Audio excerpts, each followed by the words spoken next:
So T-Mobile just released their first quarter earnings ahead of the earnings call, and I wanted to quickly and briefly share these with you guys before I jumped on the call. So T-Mobile delivers industry-leading growth in postpaid accounts and customers in the first quarter 2022, fueled by 5G network leadership. Now, they didn't outgrow AT&T on the postpaid side for the phone net customer additions. AT&T did 600, I think 96,000. T-Mobile did 589,000. So still got some work to do there to be that leader in growth again for that segment. But they're closing the gap, and they have lowered the churn quite significantly. They are saying they have the best churn improvement in the industry. I think I saw in the more detailed report, it was a drop of about 5 basis points. So pretty big improvement there. They did add 338,000 home internet customers for fixed wireless access. I only expect that to improve throughout the year. They barely got their feet wet, so to speak, in Q1 with a big marketing campaign push during the Super Bowl. And I suspect that to continue throughout the year. They want to grow, and they gave them not a lot of time, right? The guidance shows 7 to 8 million by 2025. So they got to get that train moving, and it can't stop. They got to do, 2 million this year, couple million next year. So they got to keep growing that successfully. Now, a couple things before I jump on the call. They did raise their postpaid guidance. So they are anticipating to grow. So the outlook for 2022 was they would be on the higher end of 5.5 million. They're now anticipating 5.8 million. So they're anticipating to grow that by another 300,000, which it's a pretty big deal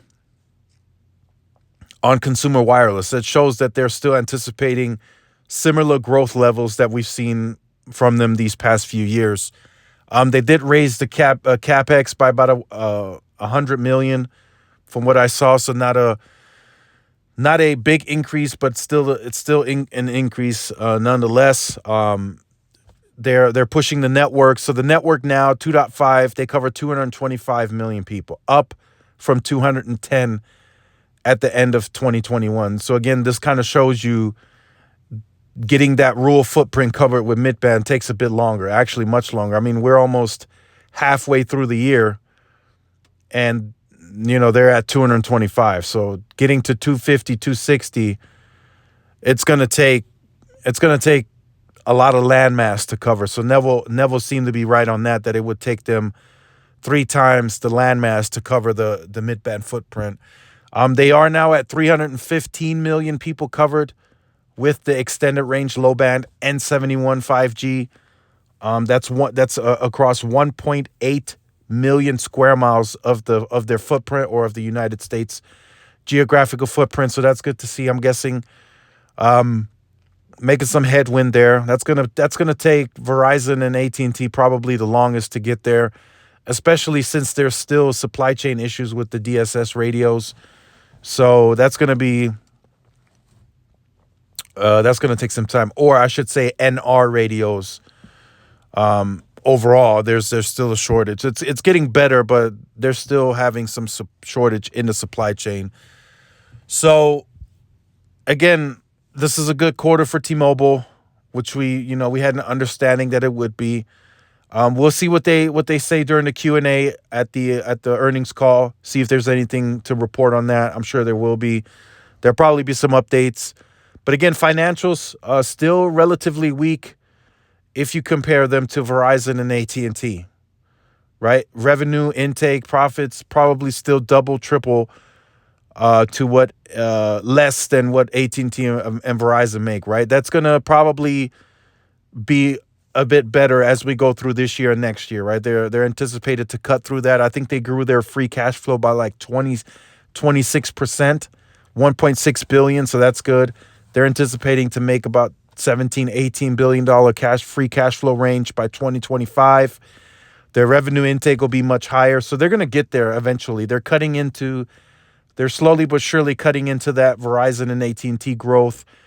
They did say that they They're growing postpaid accounts, so that's a big deal. Also, they're doing it again in the rural environment. They're cutting into that share too.